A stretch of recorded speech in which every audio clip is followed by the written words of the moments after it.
my goal here is to give you a beachhead in Gimp. You know, it's an enormous program, and it would take a whole semester, you know, to teach you everything.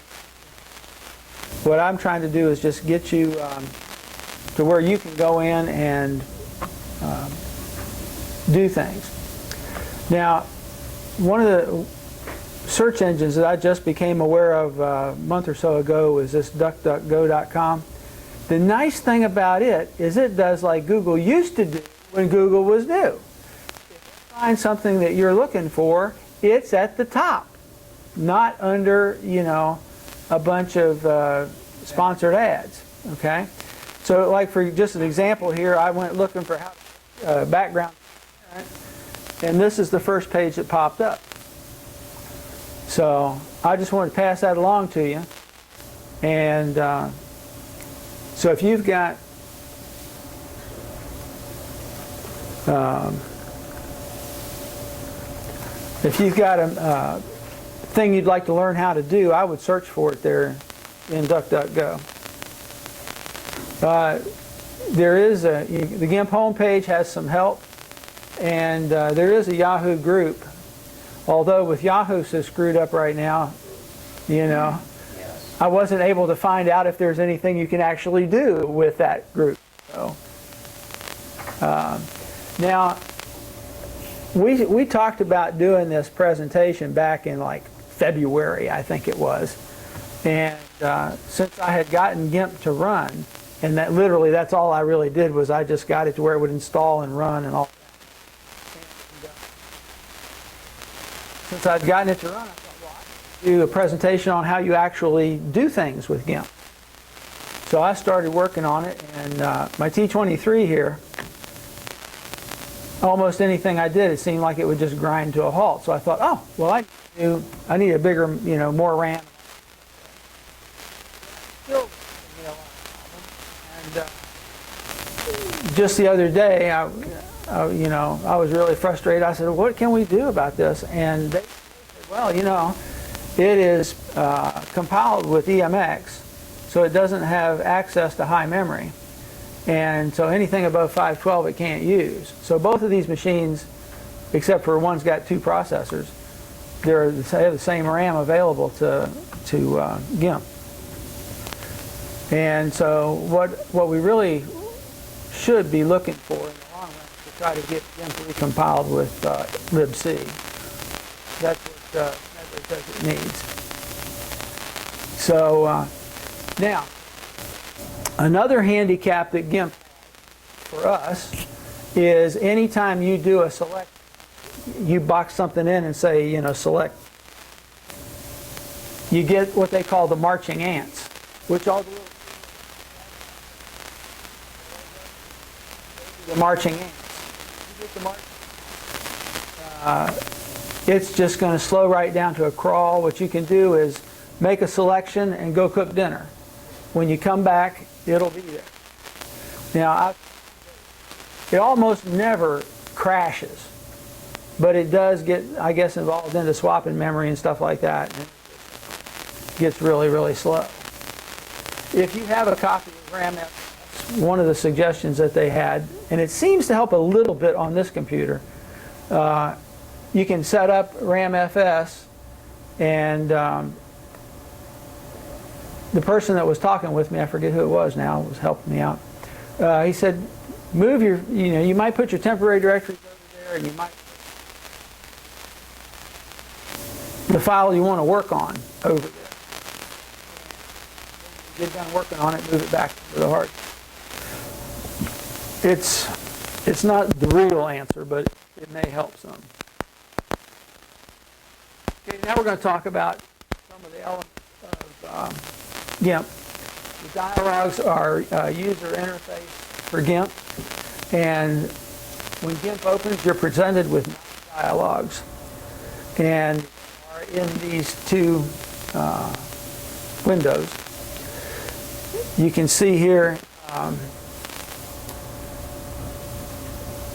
you've got 3 dialogues down here and 1 up there, and you've got 4 in the tabs here and 1 down here. Okay?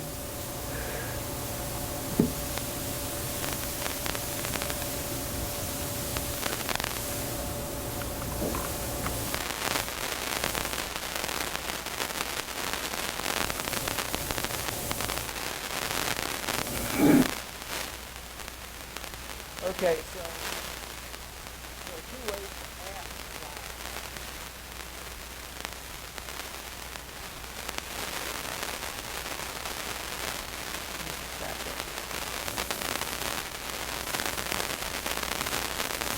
One way is to select File and select Dialog, and you'll get a list of dialogues that you can add. The other way is to add a dialog tab. So we're going to use the file dialog path the first time. And if you can follow along on your computers, that would be great. In our example, we're going to say that you have accidentally closed the right-hand side.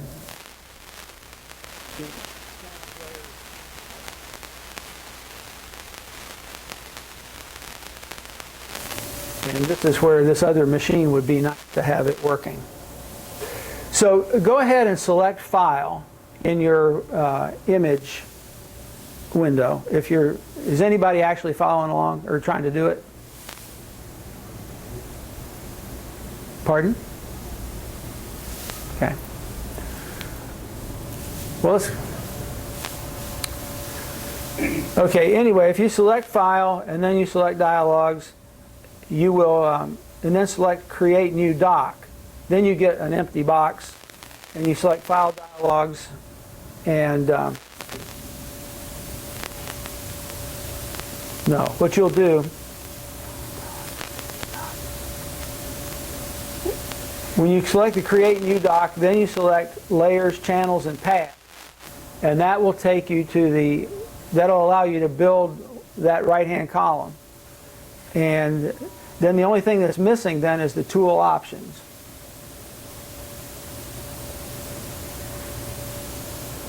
Tell you what we'll do. I'm going to run Gimp over here.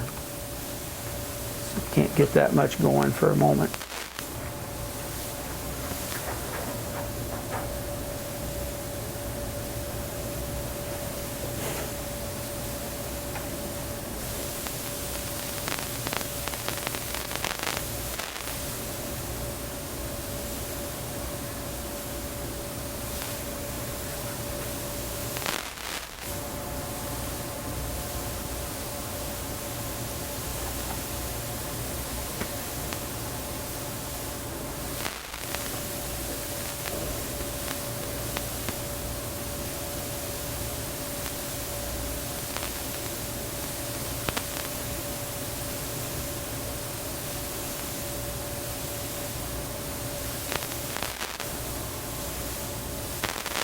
Okay, so let's say that you just accidentally closed that right-hand side.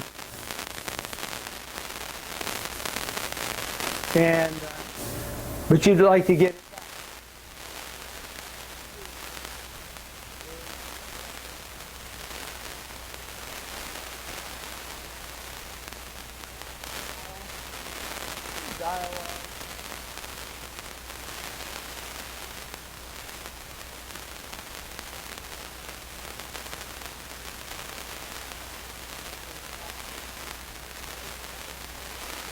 the upper half of that column.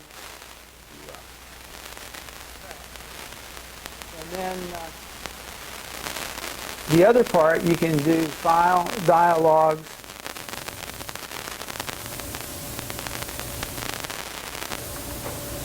and Tool Options. Come on, quit that. Tool Options. Here we go. Okay, now come up.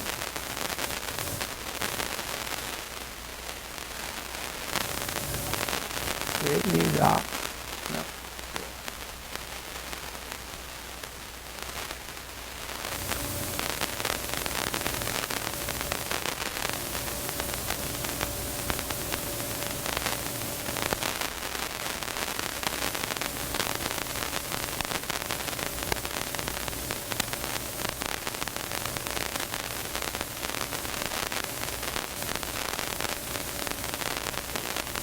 Seems like it's hiding behind there. Anyway, what it's supposed to do is bring that up. I'll play with that later to find out why it's not working. Now let's add a dialog tab. So we can go down into the bottom here of this one. And you notice this little triangle tab here button?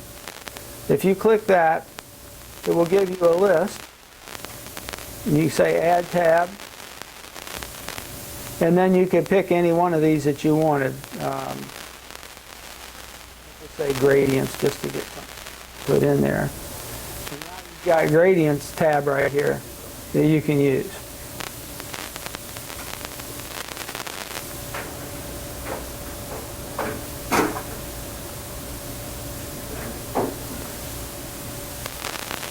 Okay.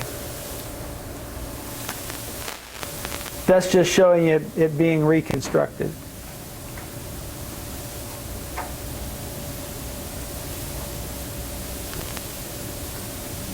Oh, I just picked that one for that. Layers contain the images that we're modifying. There are 3 image modes: grayscale, RGB, and index.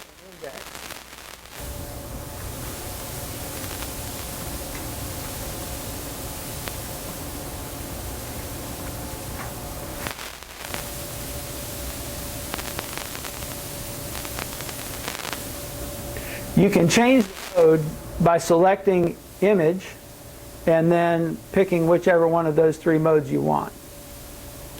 For the most part, when we're doing the color stuff, we're looking for RGB.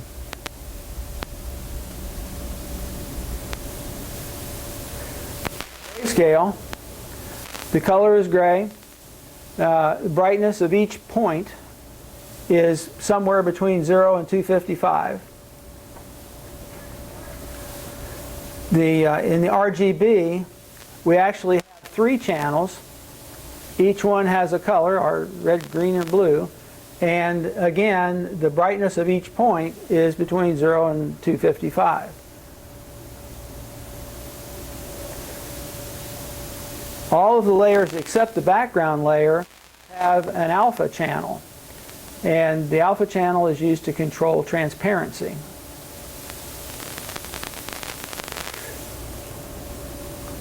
Now in this picture, where is the boundary of the layer? It's that yellow dashed line around the outside. Okay? Layer boundary again is that yellow dashed line around the outside. Now, where's the layer this time, the layer boundary? It's right around the logo, right? So you've got the background layer, so to speak, has that plasma coloring. And then the logo itself is, it has, in this case, this logo has a transparent background. So the boundary of the layer is that yellow dashed line again.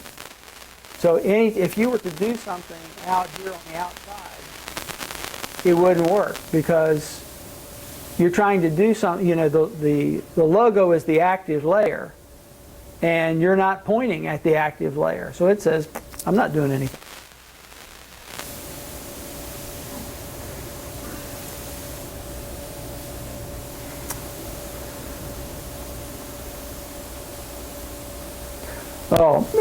What I was doing was demonstrating a floating selection.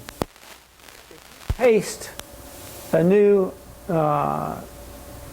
piece into the picture, it will become a floating selection until you anchor it. So you know it'll actually show a little anchor with your cursor, and so you move the selection around to where you want it and tell it it's okay.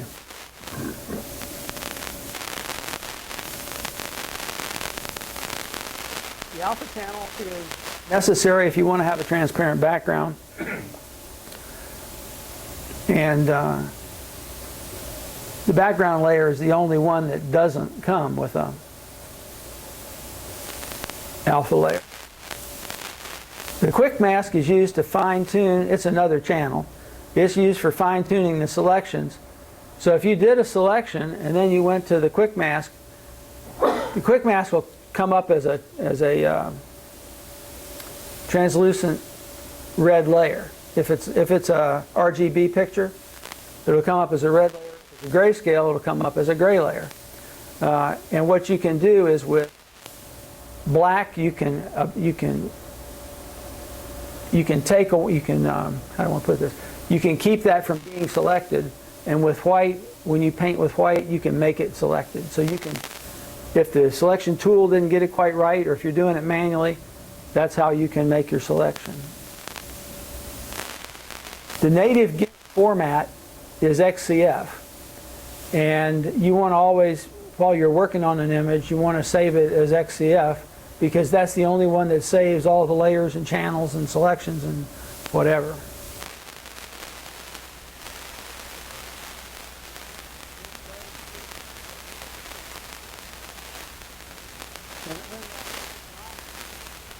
Doesn't know that it just disappeared, so it save it at the end of each transformation. You know, if you do 2 or 3 things, each one of those you should save it. Now I'm not talking about sizing or something, but like if you make a selection and you get to the end of that selection, then you should save it. And I normally save it as a different, you know, like -1, -2, -3, because then if you track something, you can go back. You can just go back one step instead of having to go back a bunch of steps to get to where you want to go. PNG files are not as large as the XCF, and they do preserve a transparent background if you want to have one. They preserve some of the things that you need. JPG does not preserve the alpha channel, so you can go and, if you make something with a transparent background and you save it to a JPEG, it's going to come out with a white background. The rectangle selection tool has been selected in this image at the left. And you can see that the tool information down at the bottom half has changed also to be the rectangular select tool.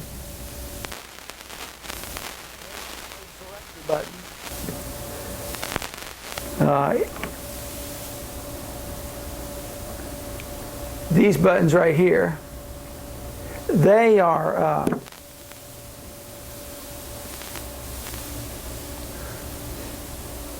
the one, let me get my cursor here and do this.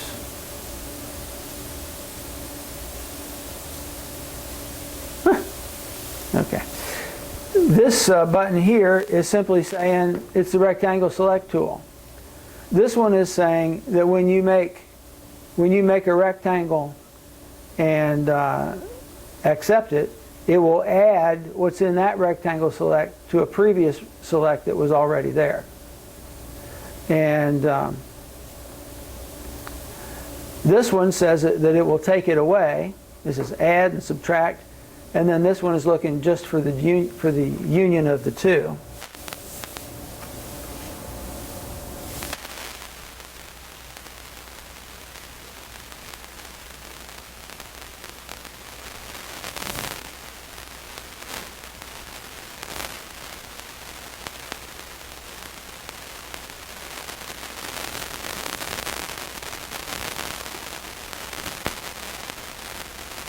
So if I just draw a little box here, you see how that box is, the ants are marching around it? That's the marching ants. Now if I select to add to that, I can come over here and draw another box. And the selection now will be the sum of the two. Or if I want to take a piece away, I can come in here and do it. And by the way, notice, let me go back and do that again. when we were doing the ad, see the little plus sign above the rectangle in the above the rectangle that tells you you're on the rectangle select tool. Now the other, right there, the other one, the takeaway, will show a little minus sign there.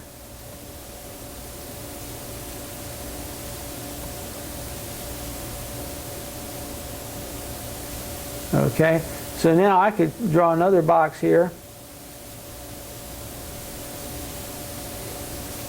Maybe.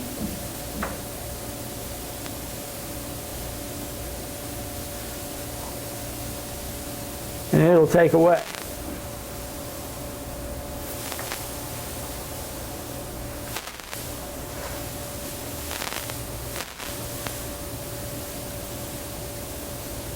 Replace, add, subtract, and intersection. We tried them. If you put the rectangle select tool around a something that is square or rectangular in the picture, and auto shrink is on, it will shrink down to that. It'll select that rectangular square itself.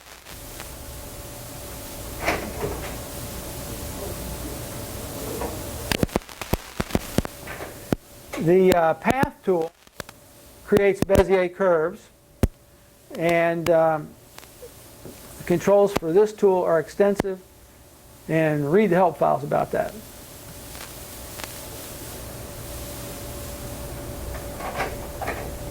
Now, in the Edit menu, there are two selections.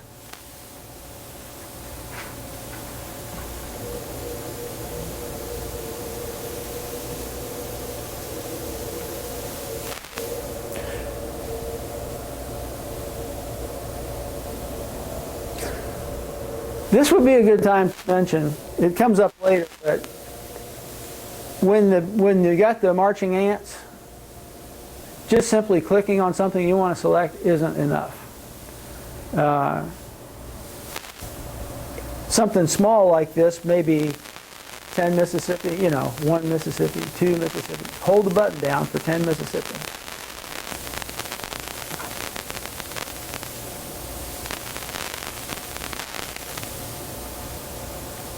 Okay, that was about 5.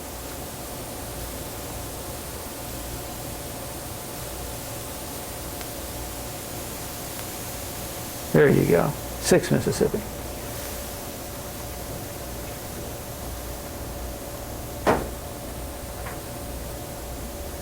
Okay, now down at the bottom, if it would stay,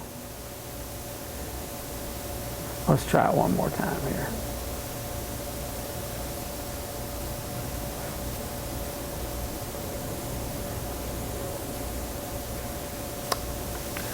Okay, down at the bottom, there are, of that pull down, there's one for stroke path and one for stroke selection. And if you do that, you know what it is. I'll tell you what. Let me get rid of this. Edit, undo. Well, there it is. Stroke selection and stroke path. So let's say stroke selection here.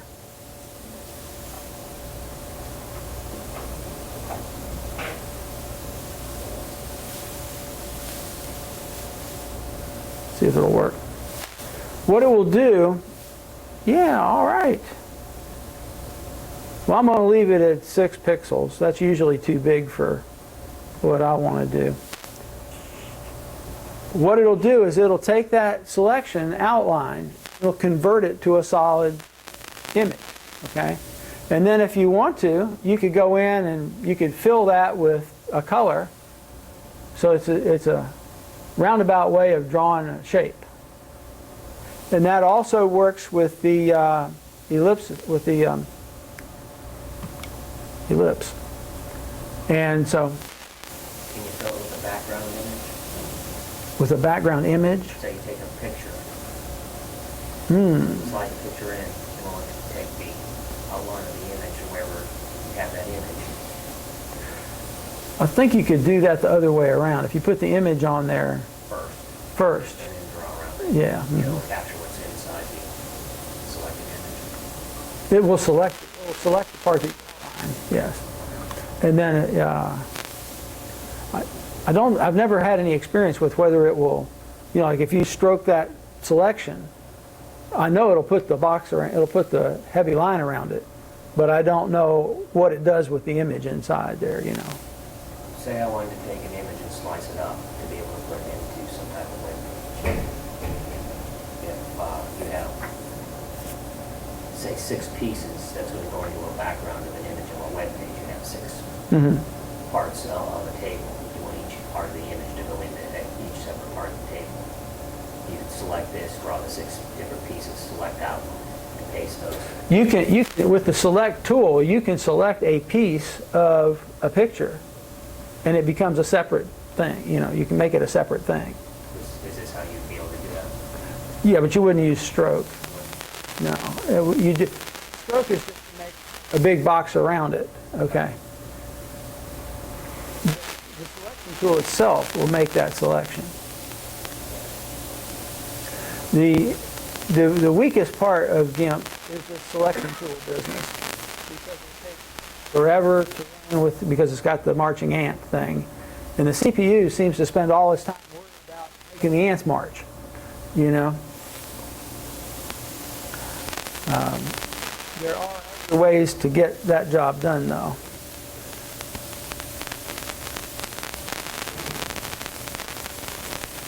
Now, we're going to move on to the Warpstock logo. And when I first received it, it was just like what you see on the screen there. It was just the logo with a white box background around it. And so I wanted to get it to where it did not have that white box around it. So we opened the logo. Let's see if we can do that over here. We'll just get rid of that one.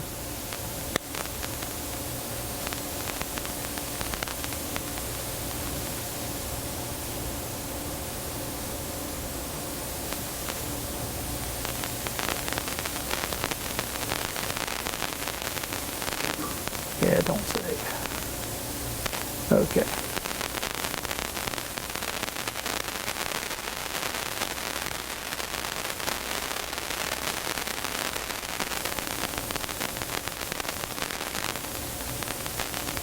By the way, if you're accustomed to like clicking on something in these menus and then like double clicking it and it opens it or selects it or does something like that, you got to be really, really quick on the double click, or it won't, or it just says that wasn't fast enough. So what I normally do is I'll get the highlight on it, and then I will just hit the enter key. So like for Atlanta logo there, and then I just hit the enter key. Okay, so the logo untouched here.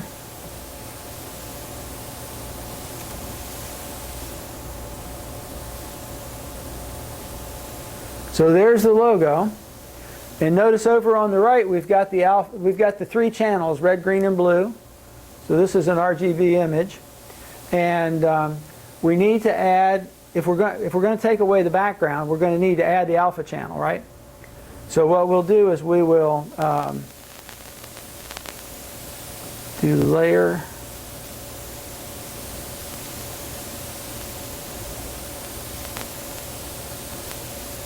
transparency, add alpha channel. And so there's the alpha channel. Now, there are a couple of different select tools that we can use. We could use the magic wand, which was my first excursion into the marching ants. The selecting regions by color is actually a little more effective, and it actually gets like inside the 2013, the O, the color select will go inside there, whereas the magic wand will not. You have to go back and do each one of those things separately with the magic wand. So we've got the color picker, select by color. So we come down here and we click on it. Okay. Now there's about 5 or 10 seconds here where you don't see anything happening. And then the marching ants start to appear 1 pixel at a time. It'll go around, put 1 pixel around, and then it'll go around, put another pixel around, another pixel around. And so that's what it does.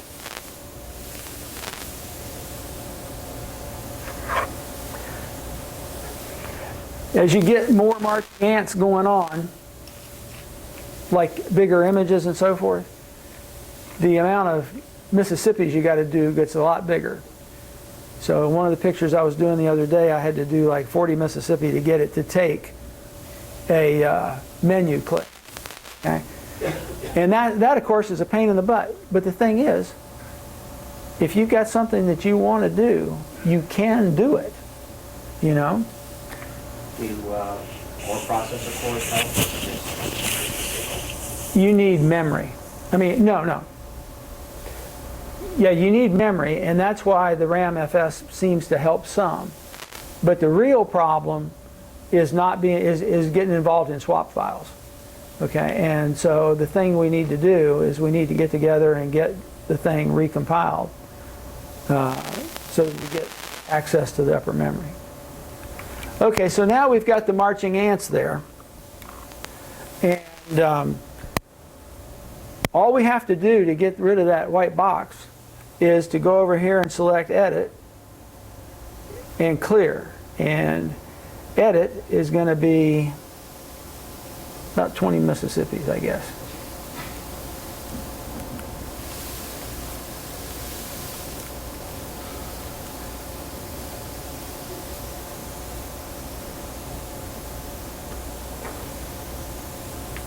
Mississippi. Now, if the edit menu comes up, that might take 10 seconds or 20 seconds or something like that. If it comes up, then we're good, because then we can select Clear and it'll do its thing.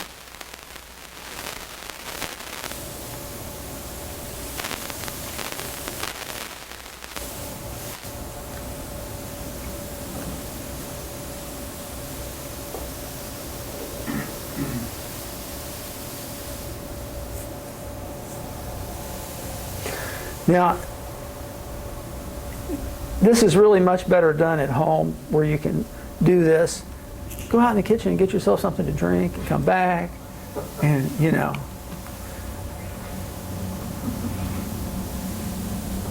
There are other parts of the program though, like the clone tool, where you're using it to, you know, hide defects and stuff like that.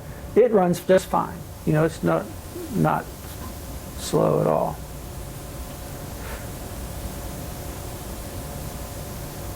And there's a way around this selection tool.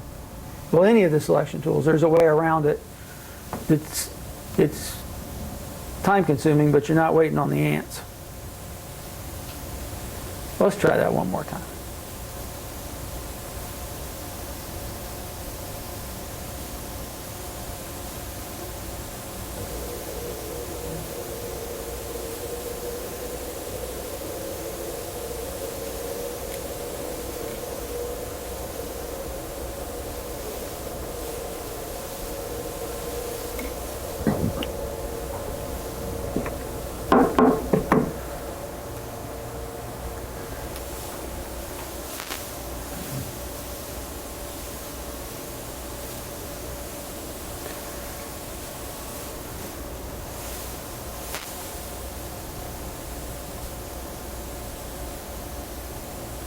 Now my test to see if the computer's actually crashed or whatever is if I can come down here and my little eCenter pops up, then I know it's still, you know, still doing something somewhere.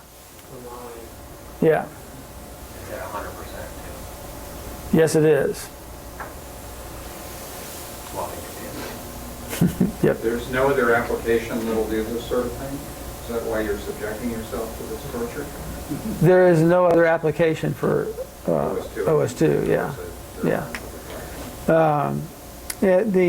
And you know, I subject myself to this because in February I said I would, you know, and it wasn't until, you know, August that I realized that it wasn't my computer that was the problem. Okay, so but I look at it as an investment. If, like for example, 10 years ago we didn't have OpenOffice, you know, and I was using WordPerfect 6.2 for DOS. Okay, well now we've got OpenOffice, and that is an awesome program. Okay, and I think this program will be an awesome program too if we can get it recompiled. So, okay, well, we'll just consider that one a write-off.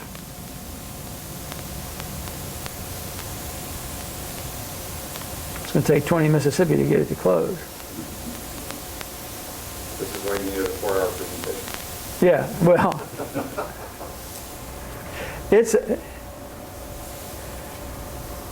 it may not be quite that long, because one of the things that's happened is that fighting with the computer so much pushed me back to where the time to get into some of the things I wanted to get into, I didn't have time to do. Okay, well, let's go over here to this one for a minute, and I'll show you an image of what that should look like if we'd gotten to do it.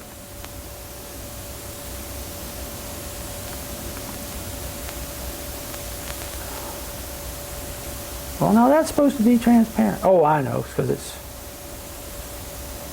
I need to do it in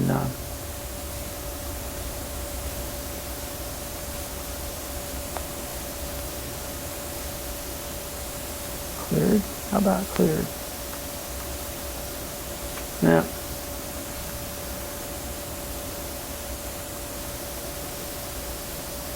Okay. Well, there is a checkerboard kind of a pattern, and that's like looking at, that's like you go to the theater and they've got the backdrop torn away and you got the brick wall. Well, this checkerboard pattern is like the brick wall. You know, there's no image there to see. Okay. Okay. Slide background. Let's take and open a new image, and I want that thing to go away so I can use this computer.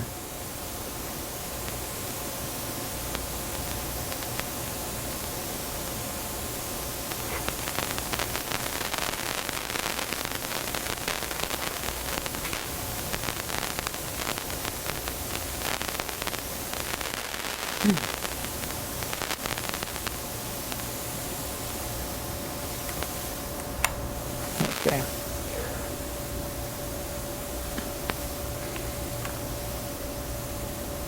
We'll use this computer. Okay, file. And what we're going to do here, we're going to make a slide background, like the title slide that we had here. So we're going to open a new one. I'm going to make this one 640 to 480.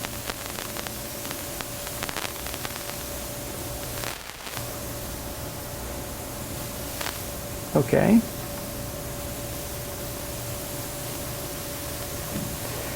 And if we go in here to filters, and we come down to render, oops, clouds, plasma,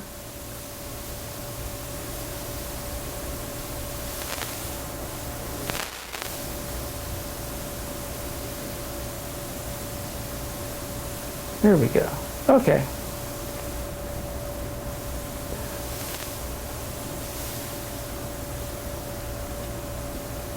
Okay, so now we've got the background coming up. And then we want to open a new one.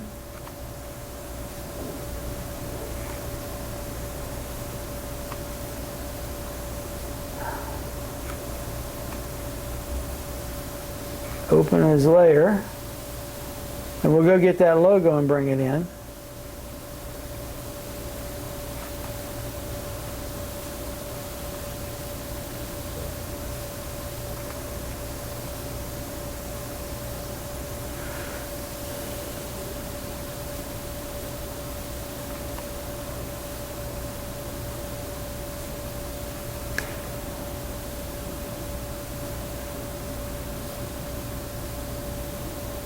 Okay, now where is the layer boundary? You're marching in. Yep, that's exactly right. Now this one, since we brought it in this way, is should be a floating layer. Let's see what it says here if we can find the other half of our.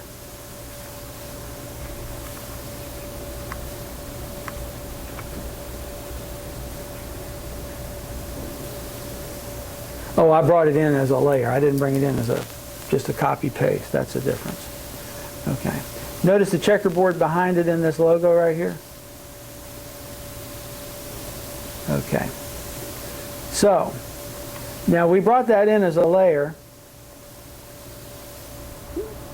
So this, I can't move it. If I brought it in as a copy paste, let me do that. Get rid of this. Close layer. I don't want to do that here. I should be able to close layer from over here. Nope. You can undo, hit an undo. I could do an undo maybe. Let's try that and see if that'll work. Yeah, isn't that amazing how that happens?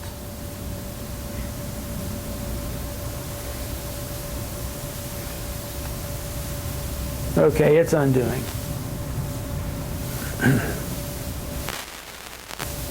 Yeah, all right. Okay, now let's go back out there. Did you wish the marriage could be that easy? Yeah. Yeah, there you go. Okay. What I'm going to do here is I'm going to open that logo as a separate file.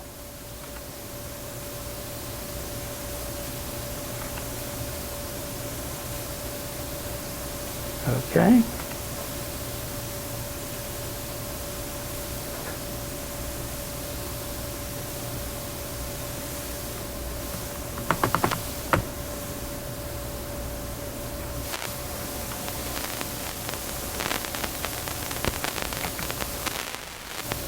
Okay, now I'm going to just copy and paste it.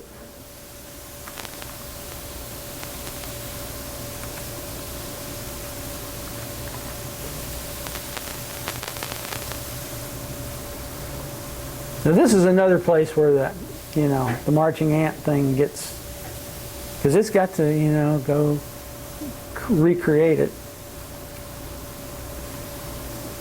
But while it's doing that, I'm going to bring up this layers, channels, and paths dialog, hopefully, someday. And it will show you that it is this time it is a floating layer. And it will have to be anchored before we can do anything else.